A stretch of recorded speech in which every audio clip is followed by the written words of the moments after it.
Sa matagal na panahon, ang Vice Presidency ay itinuturing na isang posisyon ng paghihintay. Ngunit ibang kwento ang isinasalaysay ng exhibit na ito. Itinatala nito ang 14 na leader na humawak sa pwestong ito. Pinangalagaan nila ang Republika sa mga pinakamahirap na sandali ng ating bayan. Hindi sila laging nakakakuha ng palakpak. Hindi sila laging naaalala.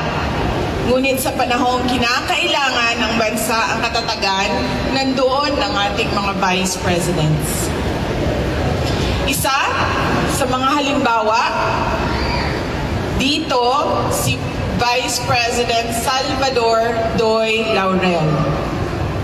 It was here in his family's retreat house in San Pedro, Laguna that Vice President Laurel made one of the most selfless decisions in our political history. Stepping aside so that a grieving nation could unite behind one voice. Hindi niya ito ginawa para sa kanyang sariling interes. Ginawa niya ito para sa Pilipinas.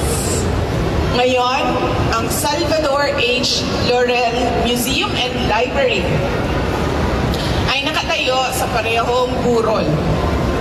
Isang permanenteng paalala na ang San Pedro ay matagal nang humubog sa kwento ng republikang ito.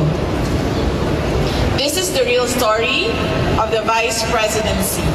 Not power, not prestige. Ordinary people with extraordinary love for the Philippines.